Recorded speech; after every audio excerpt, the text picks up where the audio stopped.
Yun guys, welcome back sa ating channel. Bali ngayon na pupunta kami sa Ray Guns 77 Gunsmith sa Tirona. Bali ngayon walang gagawa ng video to dahil hindi ako masyado nag-upload ng video regarding dito sa hobby ko na to, yung firing sa shooting. So may hilig din tayo konti sa mga laruan guys. So ngayon pupunta tayo sa Ray Gun 77. Kukunin ko na yung Amscore 45 compact size ko na barrel. Bali pina-customize ko sa kanila. So ngayon pwede na kunin. Actually nasa delivery ako. Kinat ko muna, balikan ko na lang yung delivery ko ng 4 to 5. Unahin ko muna to. Then dalawang unit yung papa-customize ko sa kanila guys. Yung isa yung 45 which is kukunin na natin ngayon. Yung pangalawa yung Smith & Wesson Magnum 22 ko. So siya naman ang iiwanan ko sa kanila para ipa-chrome. Actually ang suggestion nila ipa-chrome na para hindi na siya kalawangin. Kasi pag pina-reblo ko, which is reblo shine sana, pag pinawisan daw ganun din. So baka maubos lang yung bakal natin. So ganun guys. Balikan ko ulit kayo mamaya. Update ko kayo. Thank you. A few moments later.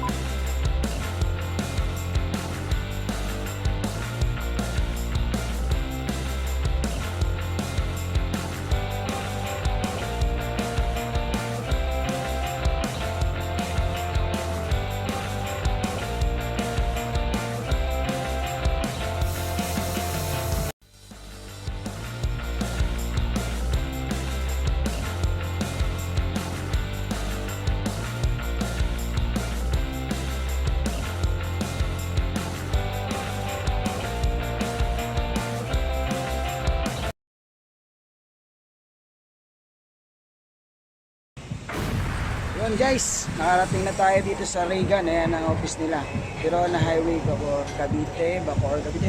So pasok muna ako sa loob Wait lang, update ko ulit kayo. Yun, welcome back guys. Dito na tayo sa Ray Gun 77 sa Tirona. Si Sir Nani pala, siyang nandyan sa ating barrel. Ito siya guys. Papakita ko sa inyo yung before and after nito sa next video natin. So mag-dry fire lang kami, testing lang namin. Okay guys. Okay. Thank you. Sir Rani, advise mo advertise mo yung natin. Dito po kayo punta sa Ray Gun 77 sa Bacoor, Cavite po. Punta lang po kayo dito kung may gusto po kayong paayos at saka mga pa-repair po. Gusto mo namin kayo servisyo ng maganda at saka yung mga luma yung baril pwede natin bihisan ulit yan. Sige po, maraming salamat. Okay. Guys, dalawa yung customize ko dito kay Sir Nani. Yung isa yung Smith & Wesson Magnum 22 ko, iniwan ko na rin sa kanya. Ito kukunin natin. So next week, mabilis ang gawa ni Sir Monday pa ang schedule ko pero kanina tinawagan niya na ako. Okay na to. So ang ganda ng firing range, indoor range nila guys. So testing lang kami ng ng isang putok.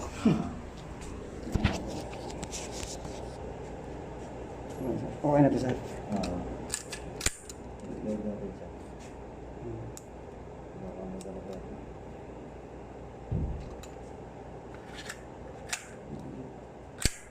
Sanay ka na sa tenga no?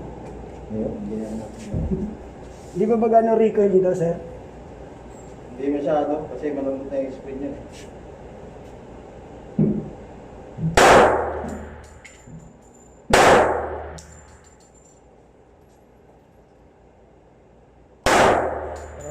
Palit ka naman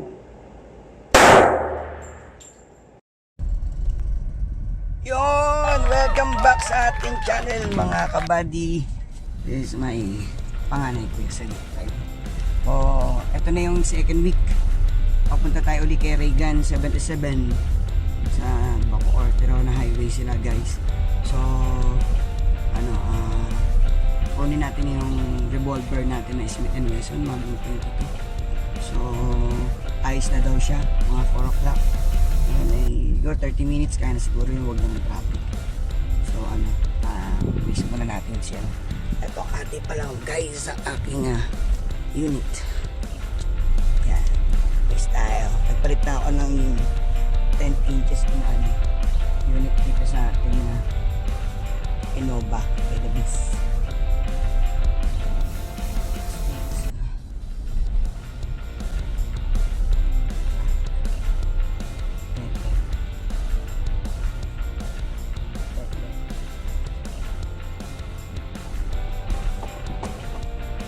Test natin. Pwede.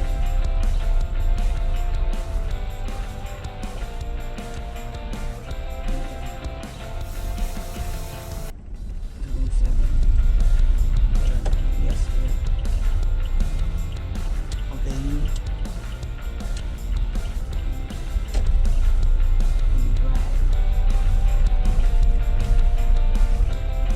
So ayan guys.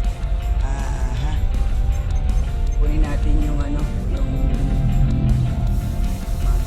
dito natin. So tetest fire na rin natin siya mamaya para tingnan natin kung okay ba yung ano, yung mga ano, naman kung naibalik ba ng tama. Check natin. So meron din akong papabapping guys pala dun sa ano natin, sa 45 natin. Bali ano, gusto ko kasi ano shiny rin yung ano, yung sa hammer niya. Kasi yung side shiny pero parang hindi ko gusto yung pag tinitingnan ko siyang ganyan.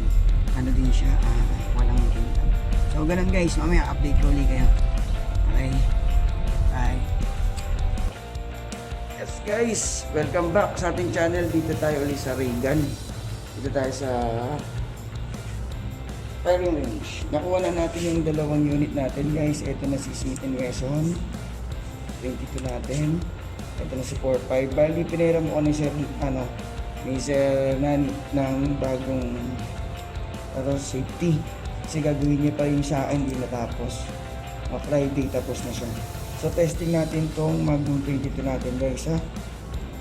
Ano siya?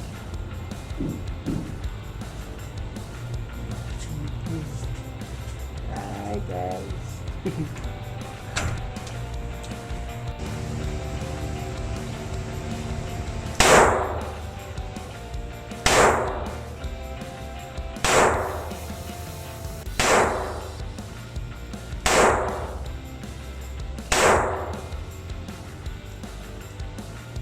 Wala. Okay. So, yun guys, ito na yung 45 natin. Bali,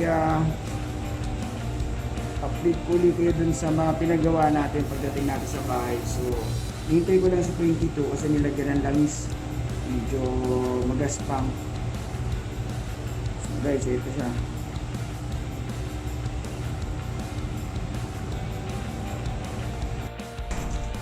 So, ito naman guys, si Smith & Wesson natin. Ganda ng gawa dito sa Reagan. May kintab na siya. Papakita ko sa inyo yung ano, yung luma niya dating itsura versus ngayon. So hindi na to kakalawangin guys. Kahit ilagay ko pa sa mga taguan.